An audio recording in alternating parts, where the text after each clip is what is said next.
It was 2 a.m., and I was 14 hours into chapter 31 when the slime appeared on my desk, next to the keyboard. I didn't notice it at first. I was staring at a fight scene that refused to work and finishing my 5th energy drink of the night. Something moved near the alt key. Slow, translucent, about the size of a large grape, wobbling between the keyboard and my wrist. I looked at it for 3 full seconds, then at my screen, then back at the slime, then back at the screen. Then I made a decision. I had a deadline in 11 days and a chapter that refused to cooperate. I did not have time for whatever this creature's situation was. I picked it up with 2 fingers, not carefully, not gently, and flicked it toward the window. It made a soft wet sound against the wall. I went back to the chapter. The fight scene still wasn't working. I opened another energy drink and forgot the slime had ever existed. I did not notice the small iridescent smear left on the back of my hand when I picked it up. Thin, almost invisible, like a water stain. I did not notice it slowly absorbing through my skin over the next 40 minutes while I fought with a paragraph that refused to behave. I did not notice anything at all until I pulled a blanket over my head at 3 a.m., closed my eyes, and simply stopped existing as I knew it. No dream. No transition. Just black. Then cold that didn't come from outside but from everywhere at once. Like warmth had never been a thing. Then I woke up, except I didn't have eyes to open. What I had was a full spherical awareness of a stone ceiling 18 inches above me. No hands, no legs, no heartbeat, just a slow gelatinous pulse from somewhere in the center of whatever I had apparently become. Overnight, I looked down at myself. Transparent, round, grapefruit-sized, slightly, glowing against dark wet stone. 0 features, 0 dignity, 0 plan. I was a slime. I was the slime. The exact one I had flicked off my desk with 2 fingers apparently had opinions about being dismissed like that. I'm Kai, 26, published fantasy novelist, 5 books in the dungeon, Chronicles series, 0 actual survival experience of any kind. The irony of being the weakest creature in a world I had essentially spent 5 years building the rulebook for was genuinely hard to process. I tried to move. I used 2 inches to the left for minutes to cover 8 feet of stone floor. That was my peak athletic performance in this body. I tried to make a sound. What came out was a squelch that bounced off the stone and returned to me twice as depressing as when it left. I ran the honest inventory. Body, blob. Location, dungeon floor 1 by the stonework. Weapons, none. Plan, none. Editor deadline, still 11 days. In every system I had ever built, slimes were the joke starting creature. No teeth, no claws, no speed, no survival strategy worth describing. Their entire build was absorb nutrients from the ground and pray nothing walked past. I had written it that way deliberately because it was funny. It was not funny right now. It was the least funny thing I had experienced across 26 years and to different bodies onto different worlds. Then something pulsed inside me. Once slow, deliberate, like it had been sitting there, waiting for me to stop panicking first. Text appeared in my vision.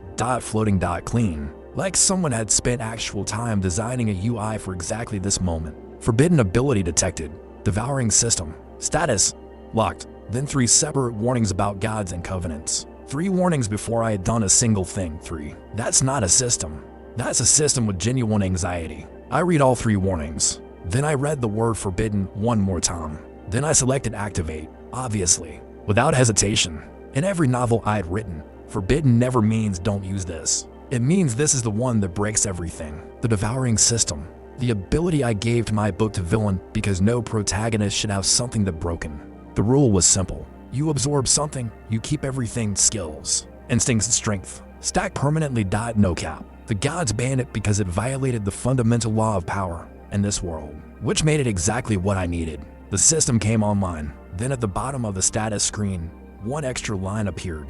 No, good luck with that. The system had a personality, and that personality was approximately as tired as I was. I respected that more than I expected to. I looked at the dungeon floor around me. Stone walls, mineral deposits, a thin layer of moss in the far corner, 0.1% absorption per second of organic contact. Early stage, weak, exactly how I'd written it in Book 2, Chapter 3. Most creatures with this ability died before it ever scaled high enough to matter. Patience was the only early stat that counted.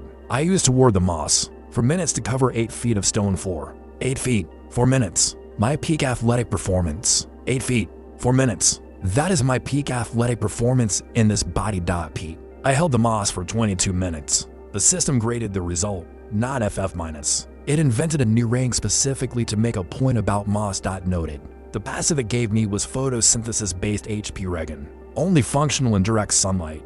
I was underground. Classic. Then I heard it, from the left corridor. Small claws on wet stone, fast, then stopping.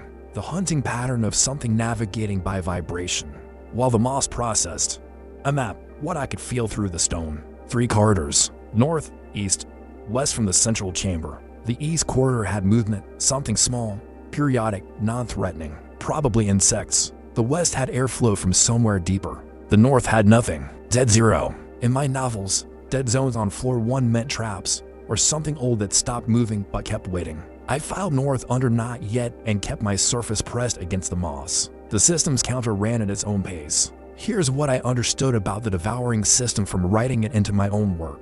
The early stage was never about power. It was about diversity. 10 rat absorptions gave you rat-level results. 1 rat plus 1 bat plus 1 spider gave you something that couldn't be predicted. Combinatory exponential scaling, the mechanic that made the gods nervous enough to write a covenant specifically banning the ability. I wasn't trying to get strong fast. I was trying to absorb a broad enough base that the system's compound logic had something to work with. A dungeon rat, rank F, shoe-sized, red eyes that somehow gleamed in zero light. It saw me and tilted its head. In every system I'd built, dungeon rats beat regular slimes every time. T. Speed. Pack instinct, no contest. Against me. That was the more interesting question. I had 5 years of dungeon ecosystem research and a forbidden ability. I didn't move toward it. Moving toward prey triggers chase response in rodents. Book 3 research. Still applicable here. I pulled inward instead, reduced my profile, made myself red as a wet rock on the floor instead of a creature. The rat circled once, nose working through every scent I carried. Then it made the mistake that overconfident things always make.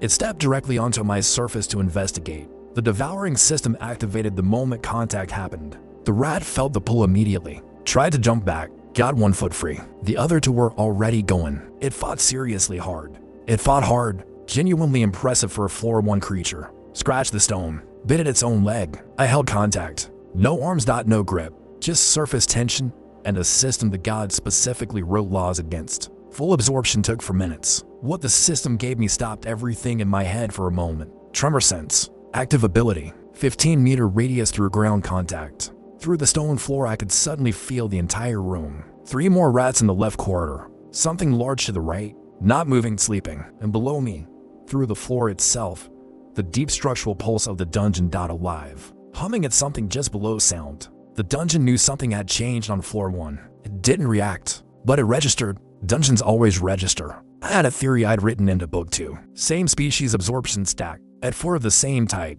a convergence bonus triggers. One of the fragments from the rat absorption was pack signal. Emit a vibration that reads rank F creatures as safe or danger. I sent a pulse through the floor. Low.com.safe. Watched through tremor sense as the rats in the corridor stopped moving. They'd run from something dangerous. Now the floor was telling them everything was fine. 1 turned around. The 2nd followed. The 3rd followed that 1. Pack logic. Beautiful. They came back slowly, more cautious. But instinct wasn't built to override a frequency with no reason to lie. They stepped into range, both at once. I dropped the signal and activated the devouring on both simultaneously. The system said, creative, flag for observation.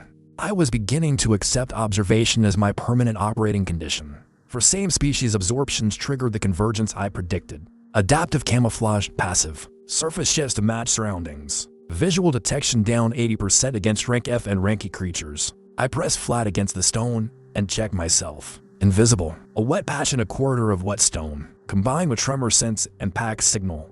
That was actually a foundation. I checked my status screen for the first time. 3 active abilities. For absorptions. Divine registry status. Noted. The god's threat assessment said, I'm quoting directly, it's just a slime. Probably. The probably was doing a lot of work in that sentence. The divine order of an entire world was hedging on a grapefruit-sized blob on floor 1. That probably was the most motivating thing I'd read in months. Then the large thing to the right stopped sleeping. I felt it shift through the tremor sense and everything in me went still. Multi-leg. Heavy. Moving with the deliberate pace of something that doesn't question whether it wins encounters. A dungeon centipede. Ranky upper range. 4 feet long. Armored. Paralytic mandibles. No contest against a regular slime. Against me. 30 seconds to figure out what I actually had available before it reached the corridor entrance. It navigated by vibration, same as the rats, which meant adaptive camouflage gave me nothing against this one. But predators follow threat hierarchies. They attack prey. They avoid things that read above them on that hierarchy. I thought about every apex predator I had ever written for a dungeon ecosystem. Their vibration patterns were always identical, slow to even intervals. No urgency. The rhythm of something that has nothing to prove because nothing here threatens it. I generated the rhythm through the floor. Not pack signal, something new, made up entirely on the spot in 20 seconds. The centipede stopped 6 feet away. Antennae working, trying to match the signal to something in its database. Nothing matched. Adaptive camouflage meant it couldn't see me. The vibration didn't exist in any floor 1 template it had. It had no category for this. One step back, then another. Then it turned and went the way it came. Fast. I held the rhythm a full minute after it left. The system logged what I'd done and told me threat mimicry was available for development. Then it added one more note below that. You bluffed a ranky predator with a made-up vibration pattern. This is not what the system was designed for. Probably both good and bad. Probably both. That phrase kept appearing and I was starting to accept it as the operating principle of my entire second life. I found dungeon fungus along the far wall. Purple, flat against the stone. 3 separate clusters sitting there waiting for me. Fungus was a mid-tier organic in every ecosystem I built. Chemical compounds, spore dispersal, worth absorbing early. 20 minutes of contact. The result came back ranked F+, 1 full grade above where I'd started. Progress is progress. Everything I had gathered confirmed the same thing. Ranky, multi-segmented, 42 legs minimum, paralytic mandibles. Against a standard 4-1 slime, the outcome had a name. It was called instant and it was called completely over. I was not a standard slime. Against me it was more complicated. I had no attack, no armor, no speed. What I had was a writer's specific working knowledge of the thing's instincts. I had spent 11 days writing a dungeon centipede combat sequence for book 4. I knew exactly how they assess threats. They didn't see with eyes primarily. They read the floor. Vibration, heat, chemical signature. 3 systems working at once. Adaptive camouflage handled the chemical signature and visual. Pack signal was irrelevant. Centipedes were solitary. What I needed was something the centipede's 3-system threat assessment had no template for. A reading that didn't compute. Spore released active. Directional burst up to 3 meters. Disorientation in creatures with respiratory systems for 2 to 8 seconds. That was my first actual attack ability. Not reliable, not strong, but 8 seconds of disorientation against anything with lungs was real. I ran the current sequence in my head. Tremor sense locates. Camouflage approaches. Pack signal draws in. Spores disorient. Devouring finishes. That was a hunting sequence. Slow and methodical and entirely dependent on patience. On floor 1, patience was enough. I moved toward the north corridor then. The dead zone. No vibrations. No movement.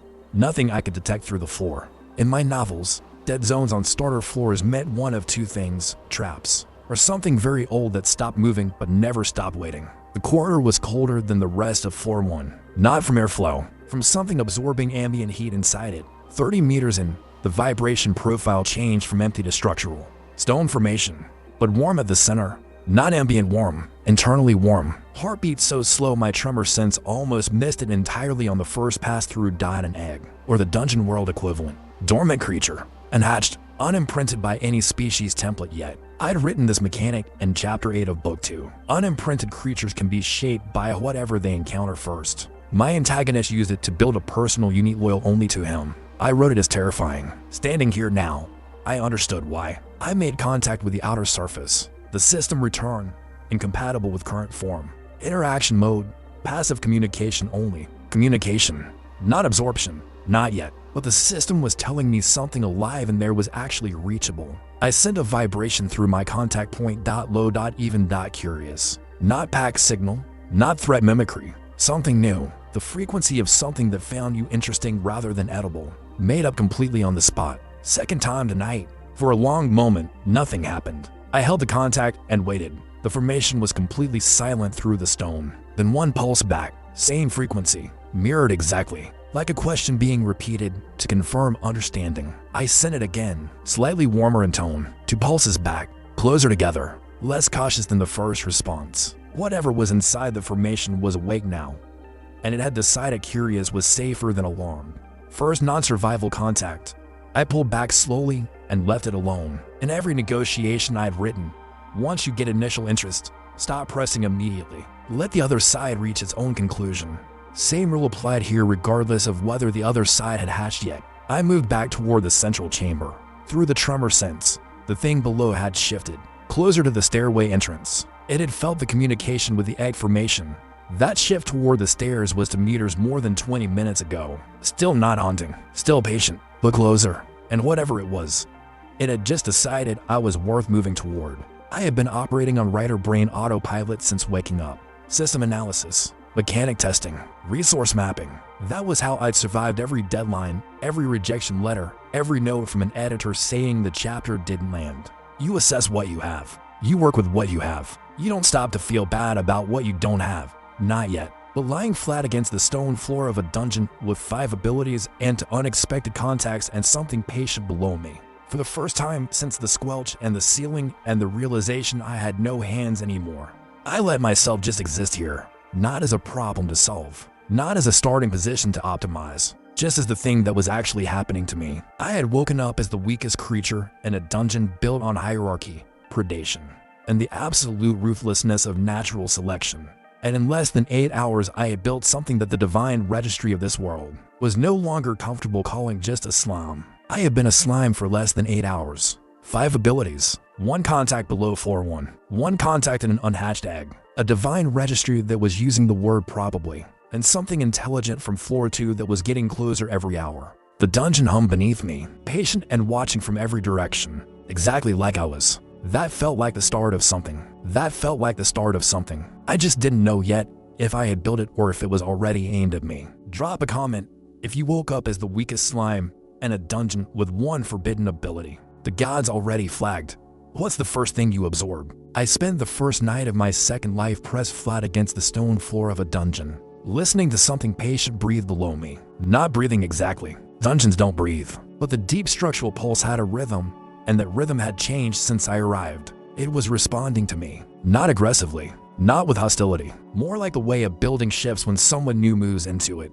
I had written that mechanic into book 3. A dungeon that registers the power signature of what's inside it and slowly adjusts. In my version, the adjustment was always threatening. The dungeon tried to match and then exceed whatever was growing inside it. I was beginning to understand that I had written a particular mechanic a little too accurately for anyone's comfort, including mine. The thing from floor 2 was still at the stairway entrance. Still patient, still not haunting, but it had not moved back either. Through the tremor sense I could read its weight distribution.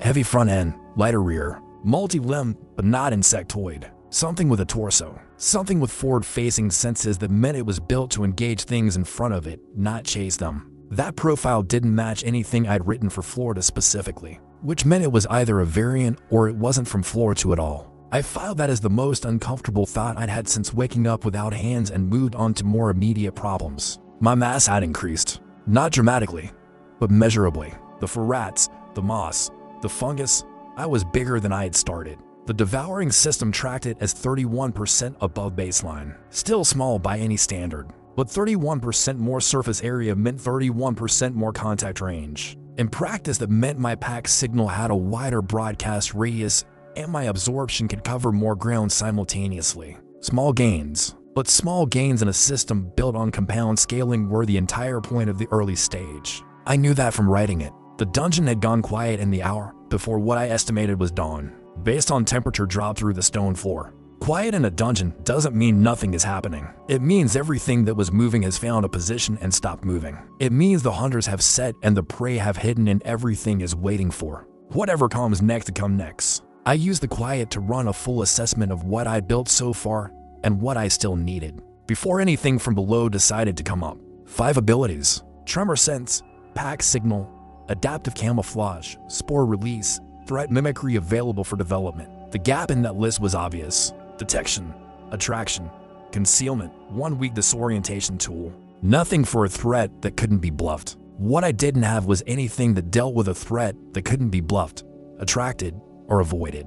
A direct engagement option. In every dungeon world I built, the first real test of any growing creature wasn't the monsters. It was the heroes, adventurers, dungeon runners, People who came into floors looking for monsters to level up on. On floor 1, slimes were prime targets. Fast, clean, no real resistance. An adventurer needed 10 kills to rank up from beginner to novice. Slimes made that easy. I had been here 8 hours. The dungeon had registered a change, and changed dungeons attracted adventurers looking for early opportunities. I needed to solve the direct engagement problem before anyone with a sword showed up and found me sitting on the floor being approximately useful. The North Corridor, the egg formation, the dormant thing I'd made contact with and then deliberately left alone 4 hours ago. In my Chapter 8 mechanic, an unimprinted dungeon creature would mirror the behavior of the first consistent contact it received. Not immediately, not completely, but it would start its development oriented toward whatever signal it had registered first. I had sent it curious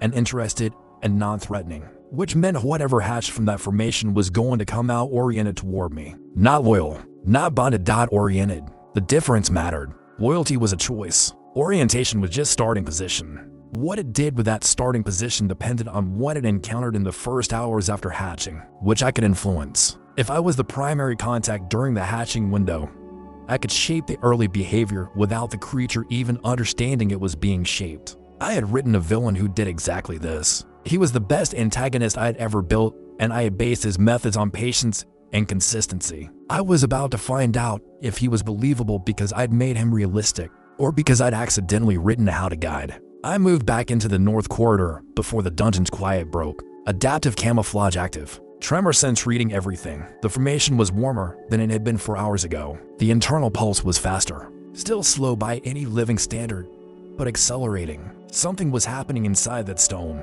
A process that the dungeon's own timeline had been building toward before I arrived. I had simply woken it up a little early by making contact. Or the contact had accelerated a schedule that was already nearly complete. I pressed against the outer surface again, sent the same vibration as before. Low, even, curious. Consistent with the first signal. 3 pulses back this time. Faster than before. The rhythm inside had changed, less like a sleeping heartbeat, more like something waking up. I held the contact and kept the signal steady. Not pushing, not escalating, just present, consistently, calmly, unmistakably present. The formation surface was changing under my contact. Slightly softer at the point where I was pressing, the stone giving way at the edges, not breaking, thinning, the way an egg thins from the inside when whatever is inside is ready to stop waiting. I pulled back a single body length and waited, held the curious signal from a short distance, let the process finish on its own terms. The formation cracked at 6 a.m. by my internal estimate, a single fracture line running from the base to the top of the stone cluster. Then a sound I hadn't heard yet in this dungeon. Not vibration, not skittering, not the distant pulse of something large. Something new, a high, thin sound, like a question mark made into noise, coming from inside the crack in the formation as it widened. What came out was small, smaller than I'd expected, pale gray, almost translucent at the edges, for limbs and a head that was mostly eyes. It was a dungeon pup, or the dungeon world equivalent, a creature that hadn't been named yet because nothing had named it yet. In my novels, I'd call this category a newborn variant. Base stats near 0. No combat ability, but no fear response either. It blinked at the dungeon ceiling, then it blinked at the walls, then it oriented toward the signal I was still broadcasting. It looked at me for a long time. I looked back. We were probably the same rank right now, and we were both aware of that. Then it made the sound again. That high thin question mark noise. Closer this time, aimed directly at the frequency I was emitting. It was asking if I was the thing it had been hearing through the stone. That question sound aimed directly at my frequency,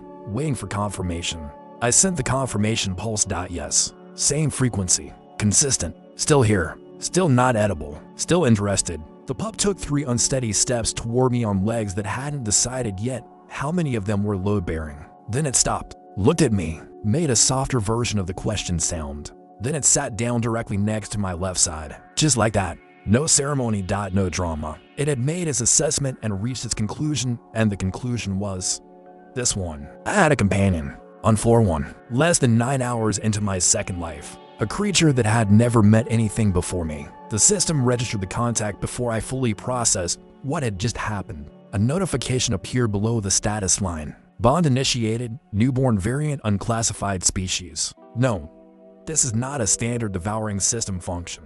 You keep doing things the system wasn't designed for. I read that note twice. Then I looked at Gerald, who was making small sounds at the dungeon wall like he was introducing himself to the architecture. Then I looked at the pup sitting next to me, making occasional small sounds at the dungeon wall like it was introducing itself to the stone. In my novels, the villain's companion unit was the thing that eventually turned the entire second act. Not because it was powerful, because it was loyal to one person in a world where loyalty to anything was considered irrational. That made it unpredictable, and unpredictable things, and systems built entirely on prediction, were the most dangerous things possible. I had written it very carefully. I had also named the companion unit in my novels. I had spent for days picking that name. I looked at the pup. I named it Voss, after the notebook-keeping character in the competitor's transcript I had apparently absorbed somewhere along the way. Actually, no. I named it whatever the dungeon equivalent of Gerald was. I named it Gerald. It felt right, and I had earned the right to name things.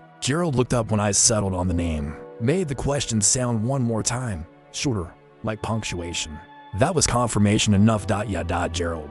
You're Gerald now. Welcome to floor 1. It's currently about as dangerous as it's ever going to get for both of us. The thing from floor to moved again. Closer. I felt it through the tremor since the moment Gerald's arrival changed the floor's vibration profile to contacts where there had been one, a newborn variant plus a growing slime. The floor 2 thing had recalculated.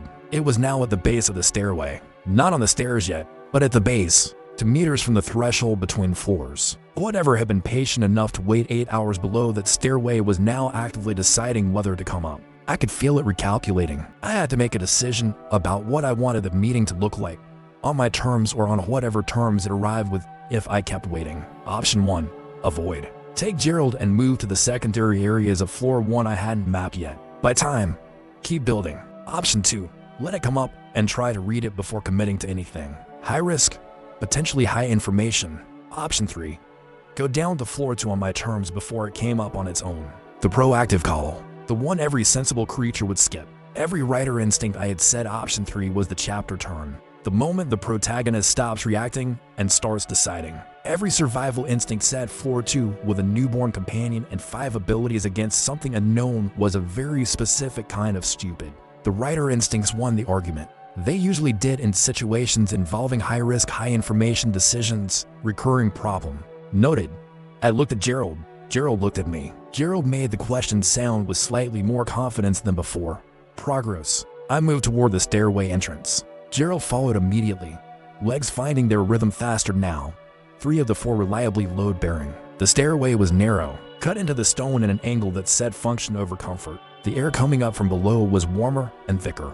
More organic matter on floor 2. More biological activity. More of everything that the devouring system would classify as usable. I went down slowly. Adaptive camouflage active. Tremor sense reading the stairway walls and floor simultaneously. Gerald stayed close. The floor 2 thing hadn't moved from the base of the stairs. It was 6 feet below me when my tremor sense fully resolved its profile, and I stopped for steps from the bottom of the stairway, pressed flat against the wall, reading what the tremor sense was resolving below me.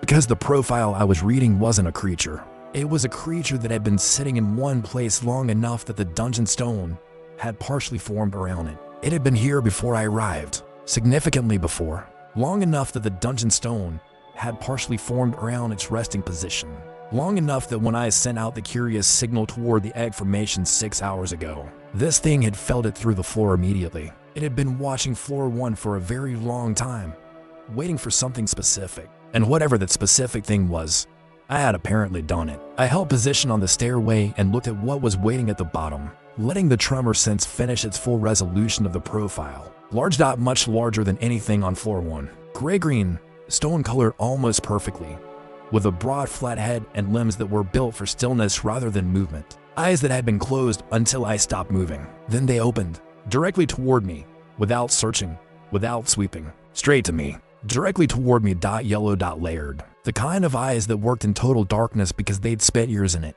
It didn't move. It just looked. The same way everything in this dungeon looked at things, reading, calculating, deciding. I held completely still, sent nothing through the floor. No pack signal, no threat mimicry, no curious vibration. Just silence. Let it read what I actually was instead of what I was projecting. Seemed like the honest approach given the size difference. Gerald made the question sound behind me. Small, high, completely undisguised. The least tactical thing anyone had done on these stairs. The large creature's eyes moved from me to Gerald. then back to me. Then it made a sound of its own that wasn't threat and wasn't greeting exactly. Low dot very low steady. Something in the register of acknowledgement. The sound a thing makes when it has been waiting and what it was waiting for has arrived. It had been waiting for a slime with a devouring system and a newborn companion to come down its staircase. I did not know how to process that yet. I did not know what that meant yet. I knew it meant something. In every story I'd ever written, a creature that waits years for one specific thing has a reason. It just doesn't always tell you the reason immediately. In my novels, that was always the chapter the reader said they didn't see coming. I went down the last 6 steps and stood on floor 2 for the first time. Gerald came down after me,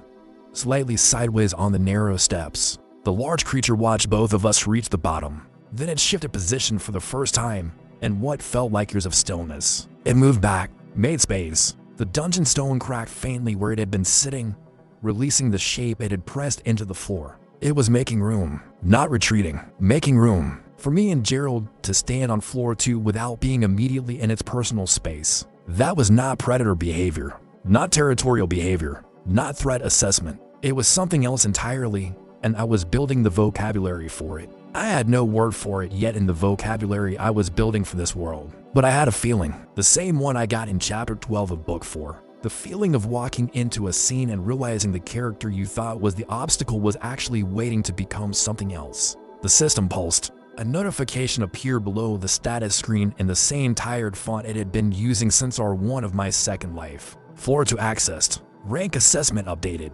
Divine registry note, the slime is on floor 2 now. Adjust threat level from noted to watching closely. Watching closely. The gods had moved from probably to watching closely in less than 10 hours. Below rank F. I was apparently ahead of schedule. The gods had upgraded from probably to watching closely in under 10 hours on the wrong side of rank F. I filed that as either very good or very bad. Gerald sat next to me on the floor of floor 2 and made the question sound directly at the large creature without any hesitation whatsoever. The large creature looked at Gerald for a long moment. Then it made the low acknowledgement sound again, slower this time. Like it was answering, like Gerald had asked something that actually had a structured answer, and the creature had been waiting to give it. I had no idea what they had just communicated. I had been a slime for less than 10 hours and I was already out of my depth socially. That felt extremely on brand for someone who had spent 5 years writing characters, instead of talking to actual living things. I looked at the large creature. It looked back at me with those yellow layered eyes. Still not moving, still not hostile, still waiting, not for me to do something, for me to understand something. The distinction was important and I could feel it. I sent a signal through the floor. Not pack signal, not threat mimicry, the curious vibration, the one I had used with Gerald's formation, the one that said, I found you interesting rather than edible. I'm here to understand rather than avoid. What are you waiting for me to get? The large creature held completely still for 3 full seconds. The kind of stillness that meant something was being decided rather than just paused. Then it pressed one broad limb flat against the floor and sent something back through the stone that wasn't a simple vibration. It was structured. It had layers. It had something that in human terms I would have called syntax, a pattern with internal logic. It was language. For the creature was sitting in front of me speaking a language through the ground, and I had tremor sense. I couldn't understand it, not yet, but I could feel that it was structured. Feel the patterns repeat. Feel the emphasis points. The devouring system registered something and produced a notification that started with a sentence I hadn't seen from it before. Linguistic pattern detected. Dungeon deep speech, variant stone channel. Partial translation available at current absorption level. Full translation requires direct contact. Direct contact. The system was asking me to physically touch something significantly larger and older than anything I touched on floor 1. I looked at the creature. It had just offered me a language through the floor, and the system was telling me I needed to touch it to understand. In my novels, that was the chapter where the protagonist either made the leap or didn't, and the whole second half went differently depending on which. Gerald made the question sound again, louder this time, more certain, like even a newborn creature with no vocabulary understood the moment. I moved forward slowly. Adaptive camouflage still active. No pack signal, no threat mimicry, nothing manipulative. Just forward, open, honest. I made contact with the outer edge of the creature's broad limb. The devouring system activated and immediately hit a wall. Absorption blocked. Target rank exceeds current capability. Then below it in smaller text, contact mode available, translation only. And then the vibration language that had been structured noise through the floor became something my brain could start to organize into meaning. Not words, not sentences, but intention. Meaning behind the structure. The thing the creature had been waiting to say for what felt like years. It had been here since the dungeon formed. It had watched every creature that came through floor 1. Every rat, every bat, every adventurer. It had been waiting for something specific. Something the dungeon had told it, in the way dungeons tell things, would eventually arrive. A creature with a human mind and a body the dungeon could shape. An intelligence that understood systems from the inside because it had built them. It had been waiting for me. Not Kai specifically, but whatever I was. The category I represented, for a very long time. And it had one thing it wanted to tell me before the dungeon's adjustment fully kicked in and the window closed. I held the contact and let the translation come through at whatever resolution my current absorption level made possible. It was partial. It was enough. It said, floor 3 is awake. Whatever woke it up came from outside the dungeon 3 days ago, and it is not here for the dungeon. It is here for whatever the dungeon has been building toward, and you just announce yourself to it by coming down those stairs. I sat with that for a long moment on the floor of floor 2 with Gerald next to me and a creature old enough to be part of the architecture. The system added one final note below the translation output. Its personality had been completely consistent since the first warning screen. Divine Registry, threat level update, revised from watching closely to this is becoming a situation. I appreciated the honesty. Gerald made the question sound small certain. Aimed directly at the stairway that led down to floor 3 like he already knew what I was thinking. Yeah, I know.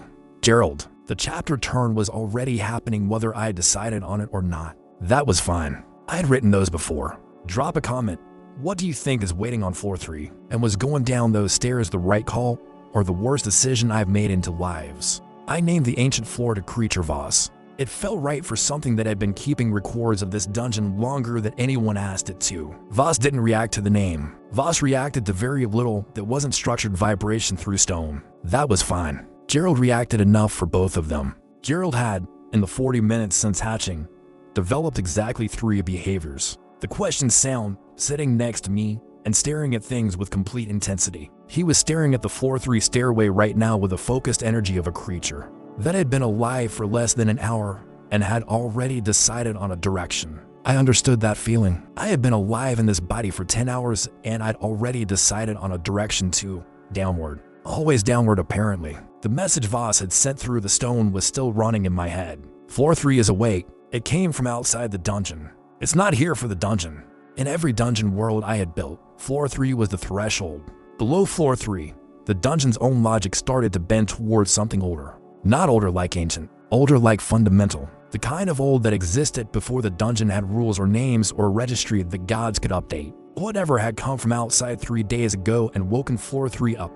That was not a creature that belonged to the dungeon's own ecosystem.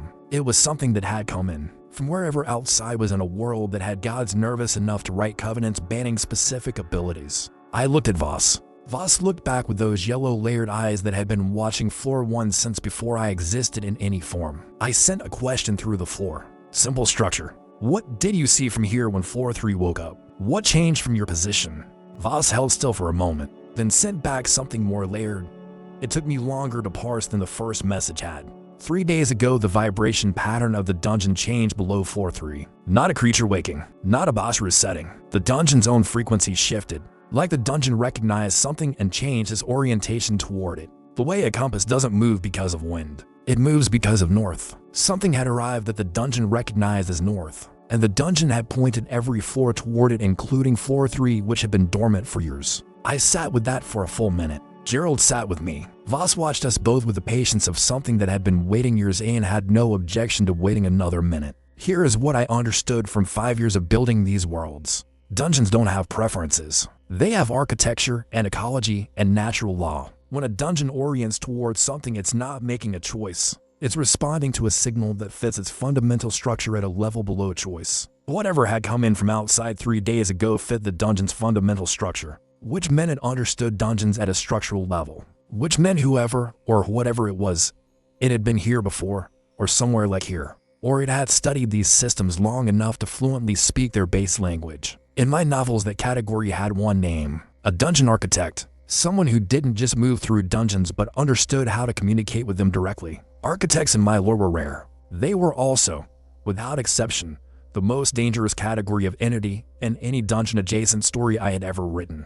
Not because they were powerful in the conventional sense, because they understood the rules well enough to rewrite them mid-encounter. I had apparently woken up in a dungeon that had just been visited by one of those, and I had announced myself to it by walking down a staircase. Excellent, outstanding, absolutely tremendous. My second life was going tremendously well by every available metric. I made a decision. I was not going to floor 3 yet. Floor 3 could wait. What I needed first was to not be findable, because a dungeon architect who could communicate with the structure of this place could use that structure to locate anything inside it. And the thing the dungeon had been building toward, the thing Voss had been waiting to tell me, that was me, which made me the most interesting target in the building. I needed to make myself harder to locate before anything from floor 3 came up to find me, and I needed to do it using the dungeon's own systems. Here is something I had written into book 4 that I was extremely glad I had researched thoroughly before waking up as a blob.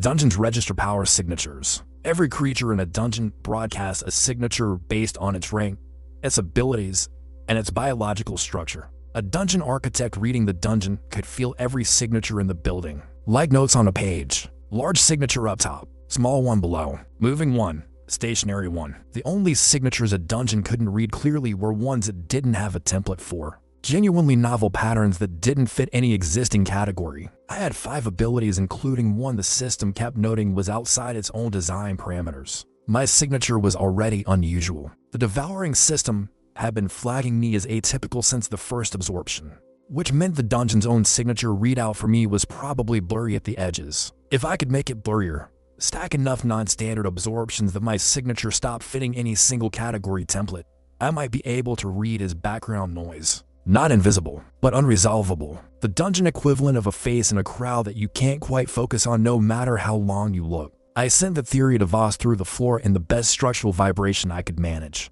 Voss listened, processed, responded. One pulse died slow. The vibration pattern I was starting to read as yes in Voss's communication system. Then a second pulse with more structure. Voss was telling me something else on top of the camouflage theory. I held the contact and let the translation run as far as it could. There is a room on floor 2, accessible from the east passage behind me. It has been sealed since the dungeon formed. Nothing inside has been absorbed or classified. The dungeon doesn't have a signature template for whatever is in it, because the dungeon has never successfully read it. If I went in there and absorbed something the dungeon itself couldn't categorize, my signature would become genuinely unreadable. Not blurry, Chubson. I looked at the east passage. Dark, narrow, running deeper into floor 2 than I had mapped. A sealed room at the end of an uncharted corridor.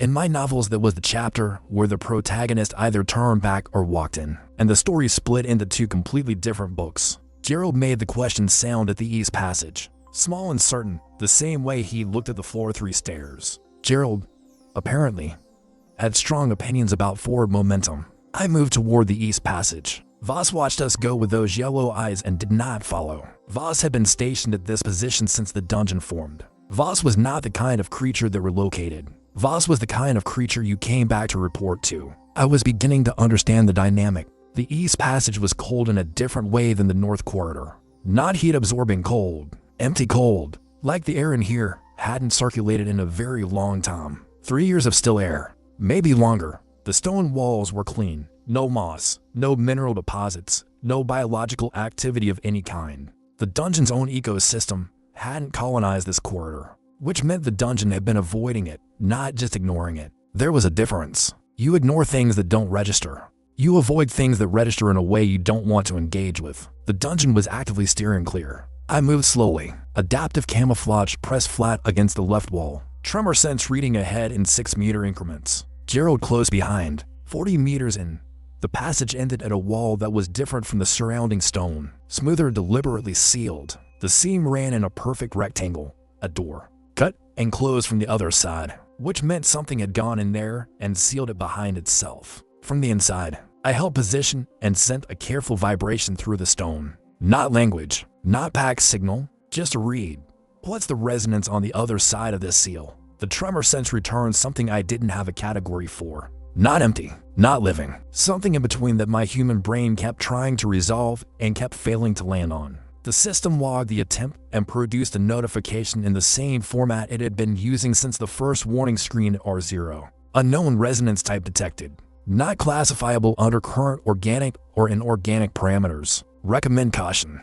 Also recommend going in anyway because you're going to. That last line. The system had learned something about me in 10 hours that my editor had taken 3 books to figure out. Gerald pressed against the sealed door from his side, made a softer version of the question sound, then made it again lower, like the door had responded. I pressed the tremor sense as far as it would reach through the sealed stone, and then, underneath the silence on the other side, I heard it too. From the other side of the sealed stone, something was sending a vibration back. Not language, not threat, something rhythmic, repeating, patient, the sound of something that had been sending the same signal for a very long time and had stopped expecting anything to answer. Until right now, when Gerald's small uncertain question had apparently reached it through the stone and something on the other side had woken up enough to respond. I looked at the sealed door. I looked at Gerald. Gerald looked at me with those 2 large eyes and made the sound again, directly at the door, louder. Okay, Gerald, you have the instincts. I'll handle the mechanics. Division of labor. We're a functional unit apparently. The seal was stone set, not locked in any mechanical sense, fused. The seam had been filled from the inside with something that had hardened into the surrounding rock. In my novels, seals like this broke one of 2 ways. Force, which I didn't have, or resonance matching, sending back the same vibration at enough intensity to unlock the frequency bond. I didn't have intensity either. What I had was precision. And a creature next to me who had been naturally broadcasting the exact resonance the thing on the other side was responding to. I sent the question sound through the floor.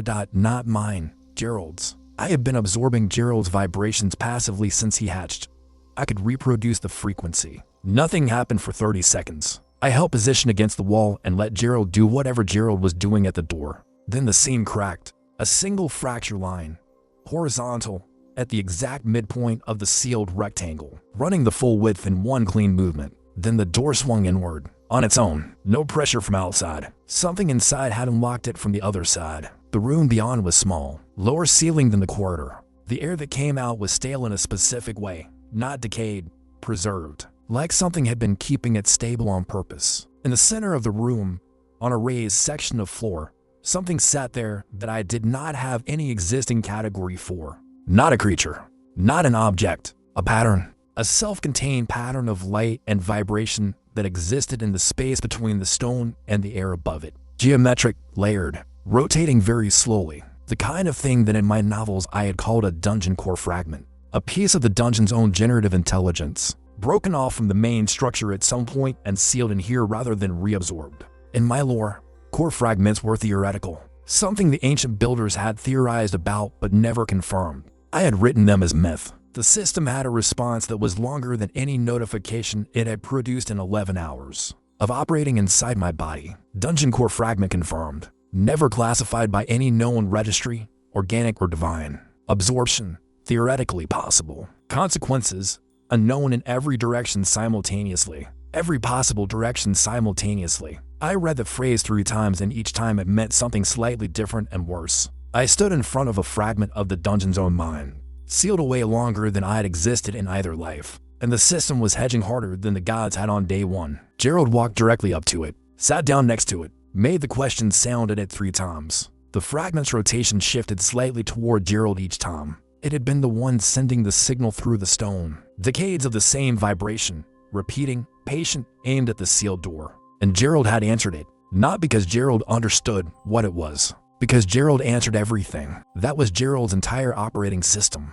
Something makes a sound, you make one back. I thought about what absorbing a core fragment would mean in practical terms, using the world building I had spent 5 years developing. In my novels, the dungeon core was what generated the dungeon's ecology, its monsters, its traps, its spatial logic. It was the source of the structure. A fragment of that, even a small broken piece, would give me direct access to the dungeon's generation layer. Not control, not ownership-y access. I could read what the dungeon was building. I could feel what it recognized and what it was orienting toward. I could understand the architectural language at its source level. And my signature, the one I needed to make it readable to whatever was on floor 3, would stop looking like a creature's signature entirely. It would look like part of the dungeon itself. Not a creature, not a target, background, infrastructure. Literally part of the building. I held position and thought about the word consequences. Unknown consequences. in every direction simultaneously. Gerald made the question sound at me, then at the fragment, then at me again. His operating system was getting impatient with my operating system.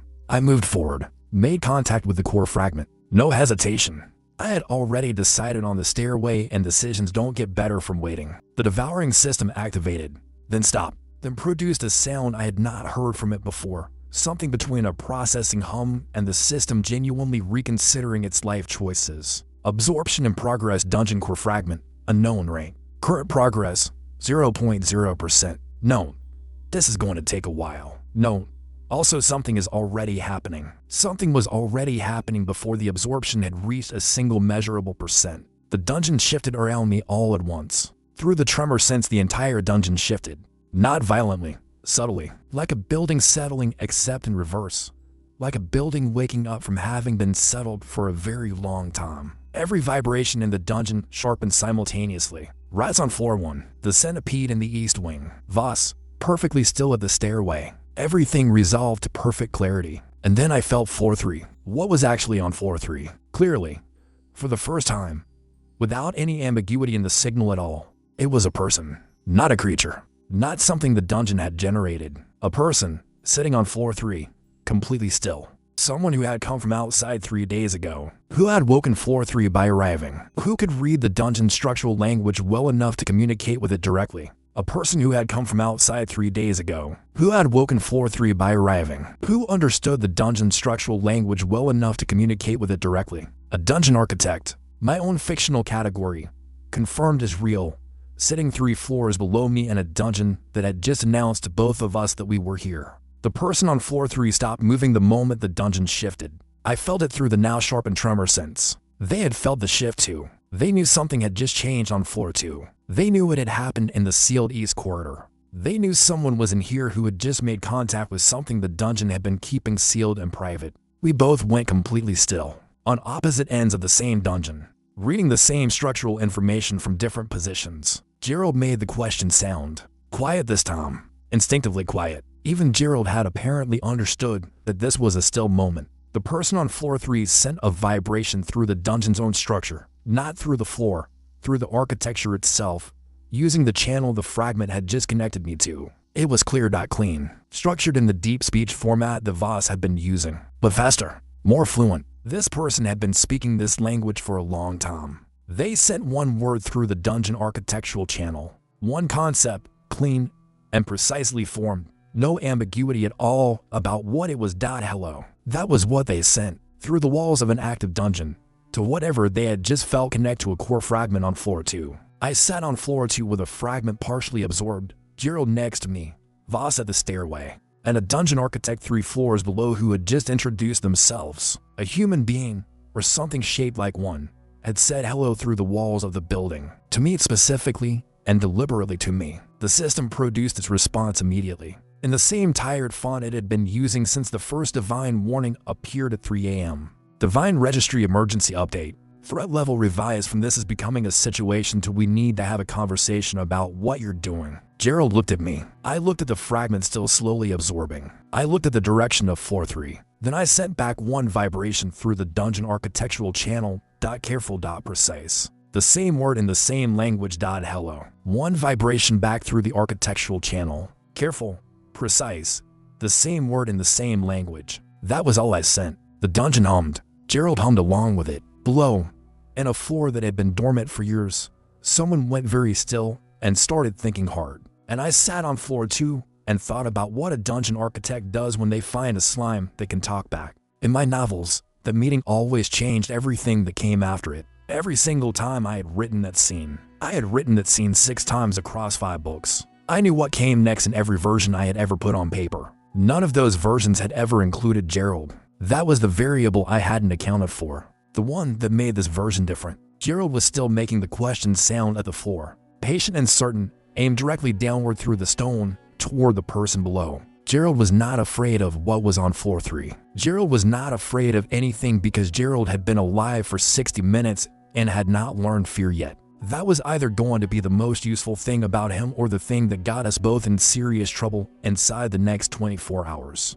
Probably both. That phrase, It kept coming up in my second life with a frequency I was starting to find personally meaningful. Drop a comment. Do you think the dungeon architect is an ally or a threat? And what would you have done with that core fragment? The core fragment finished absorbing it for 0.3% completion. That number sounds small. In context, it was anything but small. For 0.3% of the dungeon's own generative intelligence, integrated into a rank F slime with a forbidden ability and 11 hours of survival experience. The system updated my status screen for the first time since the initial activation.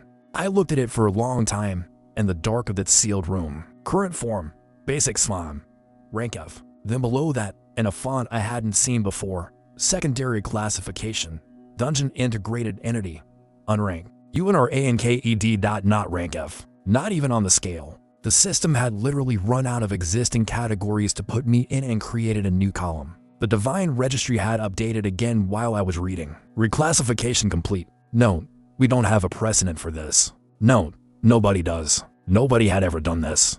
In the entire history of this world, nobody had absorbed a core fragment as a slime with a devouring system in 11 hours. I sat with that for seconds. Then I moved on because Gerald was making the question sound at the floor again and the architect below hadn't responded to my hello yet. 3 minutes. Then 4. The person on floor 3 was thinking, taking their time, reading whatever the dungeon was telling them about what had just happened up here. The dungeon was telling them a lot. I could feel that now through the fragment integration. Every shift I made registered in the architecture. A dungeon is not a building, it is a system. And systems don't hide information from the components inside them. They route it. Right now the dungeon was routing everything I did directly to the one entity fluent enough in its language to read it. The architect below, she knew my signature. She knew the fragment was partially absorbed. She knew about Gerald, about Voss, about every absorption I had done since waking up 11 hours ago. I assumed she. No basis for it. But the architectural vibration had a quality my writer's instinct filed as intentional and patient and specific. I went with it. She sent a second vibration. Longer than the first one, more structured, using the deep speech channel that the fragment had opened into full clarity for me. The translation came through sharp and complete for the first time, not partial like Voss's had been. Full sentences. She said, I have been in 3 dungeons in the past year. None of them had anything like what I am reading right now. Then, I came here because the dungeon sent a signal 3 days ago. That I have never seen in 12 years of this work. A signal that said something is growing here that shouldn't exist yet. Then, I want to understand what you are before I decide anything. That is the only thing I am asking right now. I read all 3 statements twice. Then I thought about what they actually meant in terms of her position and mine. She hadn't come to remove me. She hadn't come because the gods sent her. She had come because the dungeon itself had flagged something unusual. And she had followed the signal. A dungeon architect who followed signals instead of mandates. Who wanted to understand before deciding. Who had 12 years of this work behind her. In my novels, the character type was always the most dangerous one. Not because they were hostile, because they were genuinely intelligent and genuinely curious. Intelligent, curious people in possession of the right information have a habit of reaching conclusions that change situations permanently. She had most of the right information already. The dungeon had given it to her. What she didn't have was the part that the dungeon couldn't tell her. The dungeon couldn't tell her why. How a slime had absorbed for rats and some fungus and a core fragment in 11 hours and ended up unranked. The dungeon could tell her what, not why. Why required a conversation. And she had just asked for one through the walls of an active dungeon and a language for centuries old. I sent a response through the architectural channel. Careful. Layered. Using everything the fragment integration had given me in terms of fluency. I said, I was a writer in a previous life. I built fictional versions of dungeons like this one. I woke up here 11 hours ago in the body of a floor 1 slum. Then, the system that attached to me when I arrived is the one that was banned. I activated it because I recognized it from my own work and understood what it was for. Then, I am not trying to damage this dungeon. I am trying to survive in it. Those 2 things have produced some side effects that neither of us anticipated.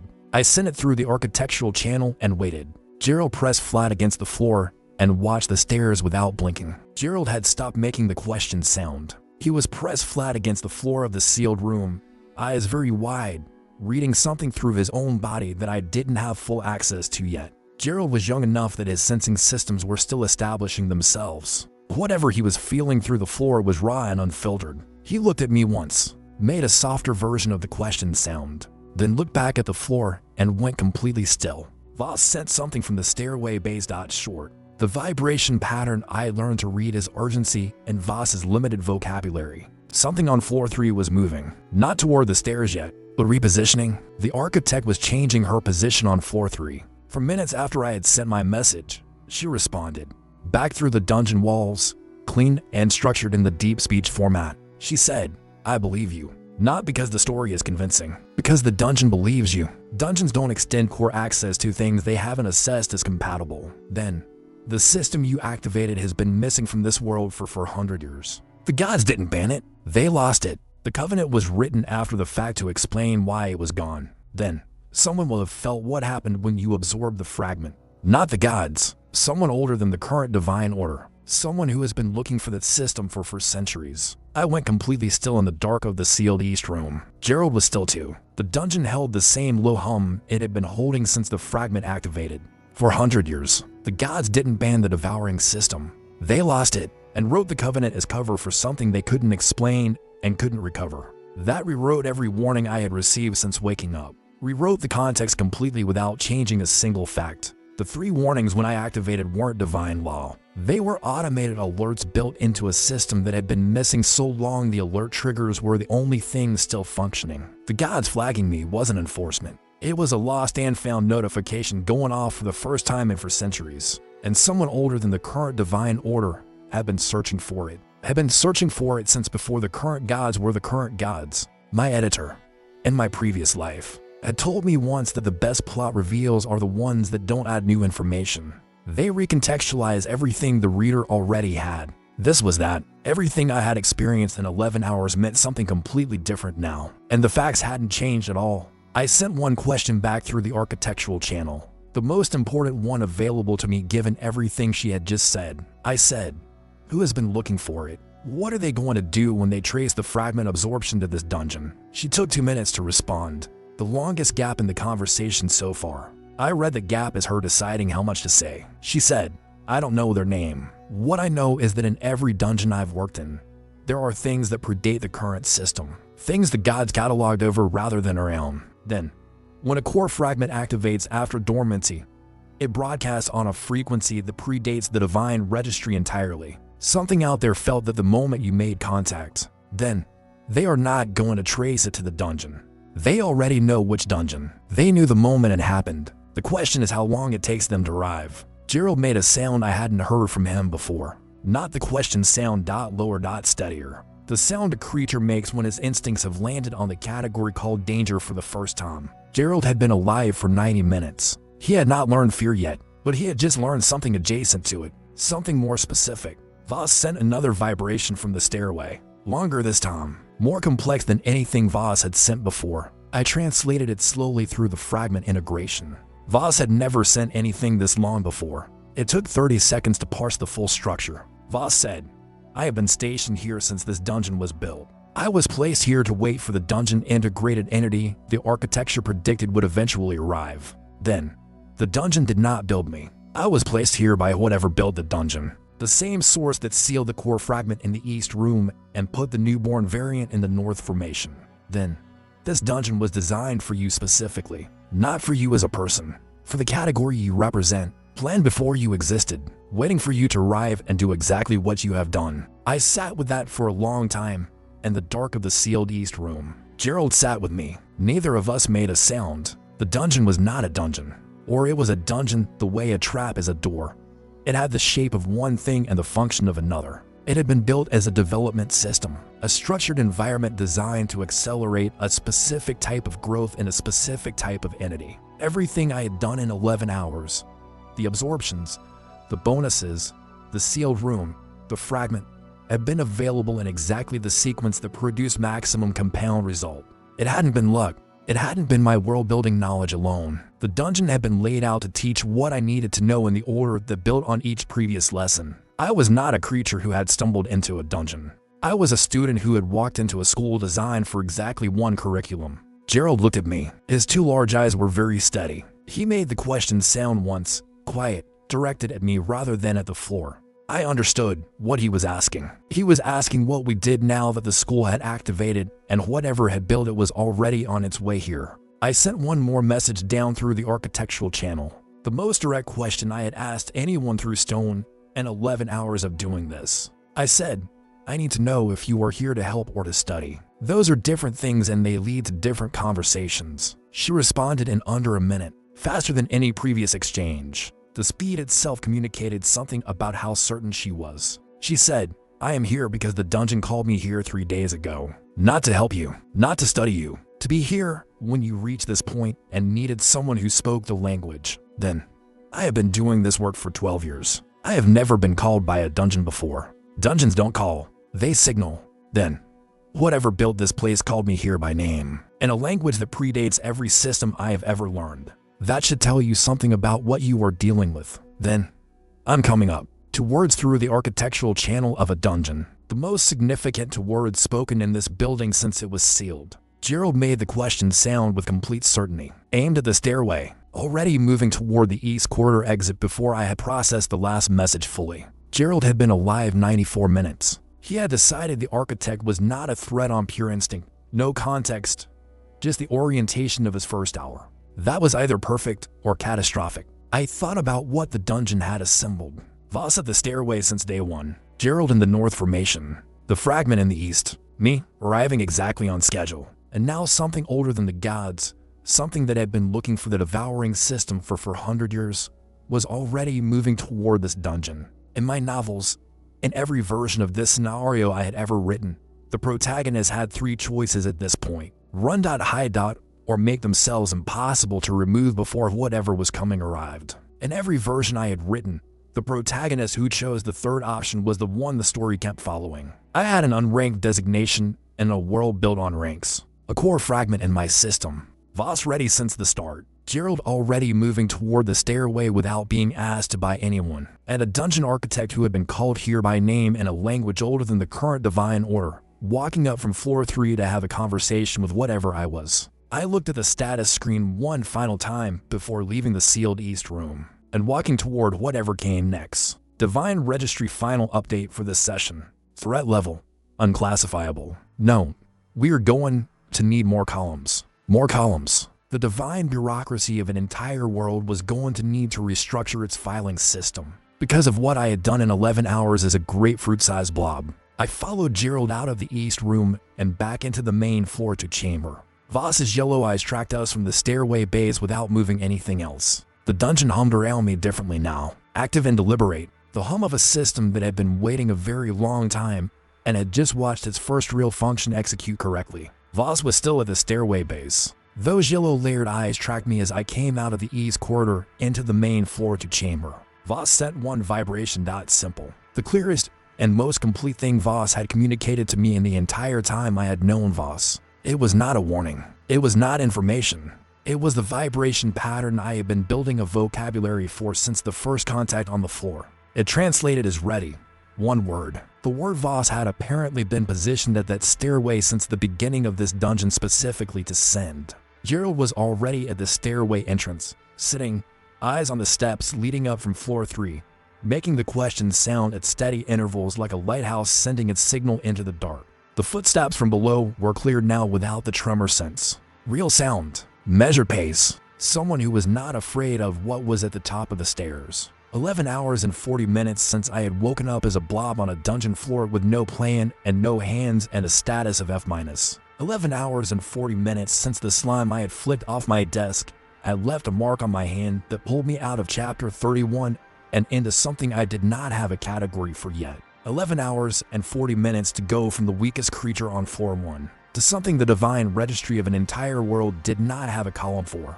I positioned myself at the top of the stairs. Gerald sat next to me. Voss held position at the stairway base 3 floors below, exactly where Voss had been since this building was new. The architect stepped into the light of floor 2 and looked up at us from the top step. She was younger than I expected, 20-something, dark coat, a notebook that was entirely full. She was younger than I expected, 20-something, dark coat, dust from multiple floors on the hem, a notebook in her left hand that was entirely full based on the way it sat in her grip. She looked at me for a long moment, then at Gerald, then back at me with an expression that my writer's instinct recognized immediately and accurately. She said out loud, in regular spoken language for the first time, You are not what I expected to find at the top of those stairs. I sent one vibration through the floor. Simple. The question sound, Gerald's frequency, which I could reproduce exactly. She laughed, actually laughed. The sound bounced off the floor to stone and came back genuine and unguarded.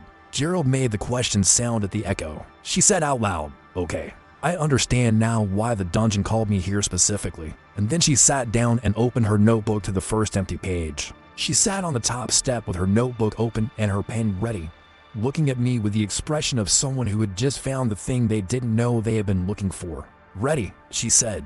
"Start from the beginning." 12 years of a full notebook and now one empty page waiting for whatever I was about to say. The dungeon hummed. Gerald made the question sound, softer now, satisfied. Voss was still. The core fragment pulsed it for 0.3% inside whatever I currently was. Something older than the gods was on its way to this dungeon. Whatever had built this place had been waiting centuries for this exact configuration to occur. And I was a 26-year-old fantasy novelist who had flicked the slime off his desk at 2 a.m. and woken up as the protagonist of the story he never finished writing. I looked at the architect and her empty page and thought about every time I had stared at an empty page myself and had to decide where the chapter opened. She had said start from the beginning. In my experience, the beginning is rarely where a story actually starts, but it's always where you have to go to explain the rest. Okay, I had 11 hours and 40 minutes of material. I had a writer's instinct for where to open a chapter. I started with the slime on the desk, the odd key, the iridescent smear I hadn't noticed until it was already too late. The dungeon listened. The architect wrote. Gerald sat between us and made the question sound at regular intervals because Gerald was Gerald and that was what Gerald did. And somewhere above all of this, in whatever register the divine order used for emergencies, a new column was being created. For whatever category I was now. For whatever was going to walk out of this dungeon when the story finished building itself. For the thing that had started as a joke and chapter of a novel I would never finish in a life I no longer lived in. Whatever came through the dungeon entrance when the old thing arrived, it was going to find something waiting on the other side that it had not planned for. Something built specifically for this moment by a dungeon older than the gods that currently ran the registration system for this world. Something with 11 hours of compound growth, a forbidden system, a core fragment, an ancient guardian who had been ready since the start, and a newborn creature who answered everything. Something that had been a grapefruit-sized blob at 3 a.m. on a dungeon floor, and was now sitting in a column the divine registry had not previously needed to create. The architect kept writing. Gerald kept asking his question at the walls and the floor, and occasionally at her notebook. The dungeon kept humming its active deliberate hum. I kept talking. I had 11 hours and 40 minutes of material. I was, after all, a professional, and professionals know how to open a chapter.